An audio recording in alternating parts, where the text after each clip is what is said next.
Dalam satu hari, segalanya bisa berubah. Apakah kamu bersedia mengambil satu hari itu untuk mengubah hidup yang kamu jalani sekarang? Halo semuanya, nama saya Michael. Selamat datang di channel saya, Sikutu Buku. Kali ini, saya akan bahas buku Living Forward karya Michael Hyatt dan Daniel Harkavy. Sebelum kita mulai, buat kalian yang mau support channel ini agar terus berkarya, caranya gampang banget.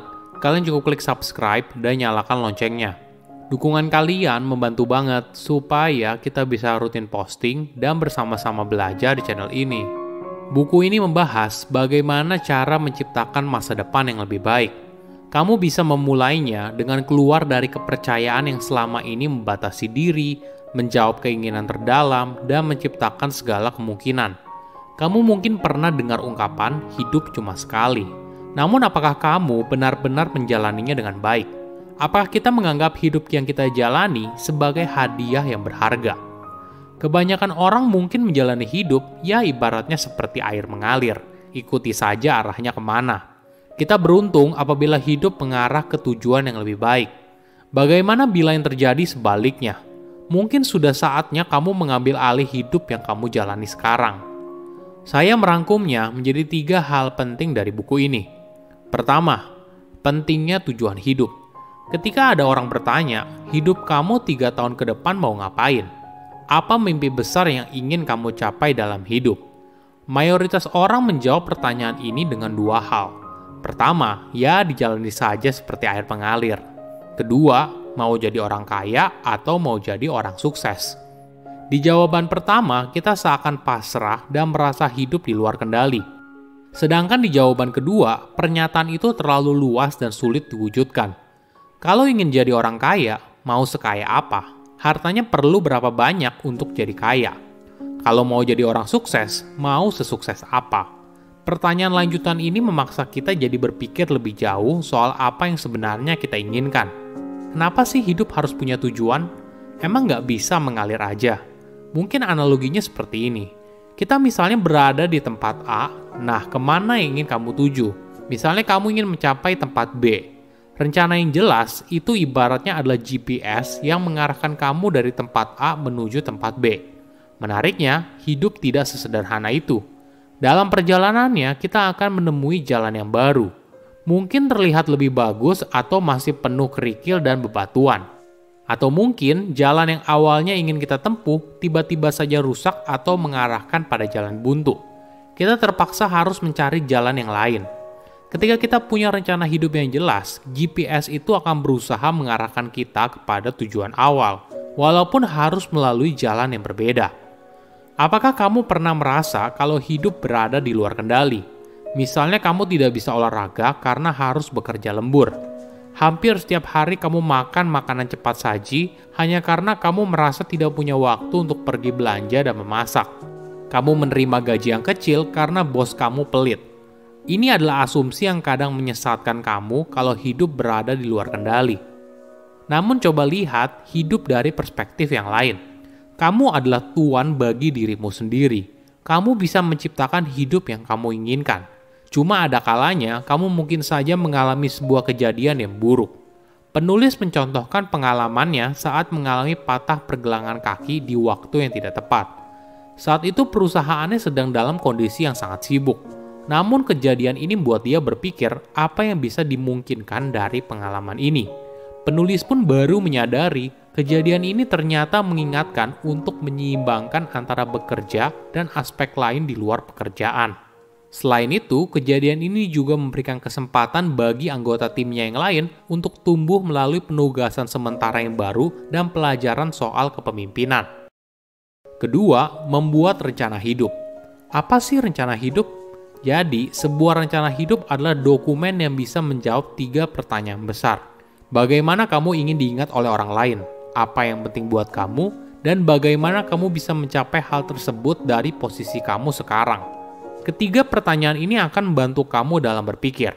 Contohnya gini, jika seorang mahasiswa diminta untuk menuliskan rencana hidupnya tanpa diberikan panduan, mungkin saja hal ini membuat dia kewalahan dan bingung harus mulai dari mana. Sebaliknya, 3 pertanyaan ini akan menuntun mahasiswa itu untuk fokus pada hal yang penting dan menghasilkan jawaban yang lebih terarah. Rencana hidup berisi prioritas dan langkah secara spesifik bagaimana mencapai tujuan di setiap aspek kehidupan. Tentunya ini adalah living document, jadi kamu bisa mengubahnya sewaktu-waktu seiring dengan perjalanan hidup. Ada sebuah cerita yang menarik. Seorang pria tua bijaksana tinggal menyendiri di gunung. Dalam beberapa waktu tertentu, dia seringkali turun ke bawah untuk datang ke desa. Di sana, pria itu menghibur para warga dengan pengetahuan dan bakatnya yang spesial. Salah satu keahliannya adalah pria tersebut bisa tahu apa isi dari kantong, kotak, atau pikiran seseorang. Beberapa anak muda berusaha untuk membuli pria tua tersebut. Mereka lalu datang, memegang burung kecil, dan menyembunyikannya di belakang badan. Tentu saja pria tua itu bisa menebak apa yang disembunyikan oleh pria muda. Namun anak muda itu punya pertanyaan lanjutan. Burung yang sedang dipegang itu hidup atau mati? Jika pria itu menjawab sudah mati, maka anak muda itu akan melepaskan burung tersebut dari genggaman tangannya. Namun jika pria tua itu menjawab hidup, maka anak muda itu akan mencengkram burung kecil itu hingga mati. Tidak peduli apapun yang dikatakan pria tua tersebut, anak muda itu akan membuktikan kalau pria tua tersebut membohong. Namun rencana ini gagal. Ketika anak muda itu bertanya apakah burung itu masih hidup atau sudah mati, pria tua tersebut lalu menjawab, hidup dan matinya burung itu ada di tangan kamu. Mungkin cerita ini cocok menggambarkan hidup yang kamu jalani sekarang. Kamu punya kekuatan dan kendali untuk membentuk hidup sesuai keinginan. Apa yang akan kamu lakukan atas hidupmu sendiri? Ketiga, rencana hidup jangan jadi pajangan. Rencana hidup jangan hanya jadi pajangan. Kamu mungkin sekarang bersemangat dan mulai membuat rencana hidupmu sendiri. Oke, what's next? Sehabis ini mau apa? Ada contoh yang menarik. Penulis sempat membantu karyawan level manager di sebuah perusahaan untuk membuat rencana strategis yang serius. Mereka lalu pergi selama 3 hari untuk melakukan pelatihan. Hasilnya memuaskan. Setelah menjalani berbagai diskusi, mereka lalu membuat rencana yang menyeluruh, membahas semua langkah yang harus diambil, dan siapa penanggung jawabnya. Namun setelah kembali dari pelatihan, para manajer itu sibuk pada pekerjaannya masing-masing. Rencana yang dibuat selama 3 hari hanya berakhir di atas kertas.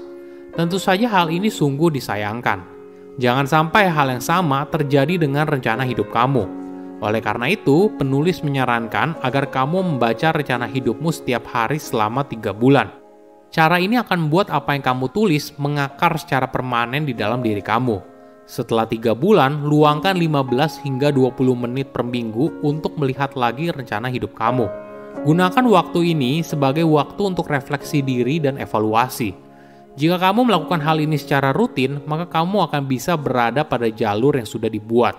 Selanjutnya, kamu juga bisa mengatur jadwal evaluasi rutin selama 3 bulan atau setahun sekali. Dalam waktu yang lebih panjang, kita akan bisa melihat hidup yang kita jalani dengan kacamata yang lebih luas. Oke, apa kesimpulannya? Pertama, hidup harus punya rencana. Rencana yang jelas itu ibaratnya adalah GPS yang mengarahkan kamu dari tempat A menuju tempat B. Menariknya, hidup tidak sesederhana itu. Dalam perjalanannya, kita akan menemui jalan yang baru. Mungkin terlihat lebih bagus atau masih penuh kerikil dan bebatuan. Atau mungkin jalan yang awalnya ingin kita tempuh tiba-tiba saja rusak atau mengarahkan pada jalan yang buntu. Kita terpaksa harus mencari jalan yang lain. Ketika kita punya rencana hidup yang jelas, GPS itu akan berusaha mengarahkan kita kepada tujuan awal, walaupun harus melalui jalan yang berbeda. Kedua, 3 pertanyaan penting dalam hidup. Sebuah rencana hidup adalah dokumen yang bisa menjawab 3 pertanyaan besar. Bagaimana kamu ingin diingat oleh orang lain, apa yang penting buat kamu, dan bagaimana kamu bisa mencapai hal tersebut dari posisi kamu sekarang. Ketiga pertanyaan ini akan membantu kamu dalam berpikir. Ketiga, evaluasi rencana hidup secara rutin. Banyak orang membuat rencana yang keren, tapi hanya berakhir di atas kertas. Setelah rencana selesai dibuat, mereka tidak pernah lagi melihat rencana tersebut. Ini adalah hal yang sangat disayangkan. Idealnya, kita harus rutin mengecek sudah sampai di mana kita dalam rencana hidup yang sudah dibuat. Silahkan komen di kolom komentar pelajaran apa yang kalian dapat ketika baca buku ini. Selain itu, komen juga mau buku apa lagi yang saya review di video berikutnya. Saya undur diri, jangan lupa subscribe channel YouTube Sikutu Buku. Bye-bye.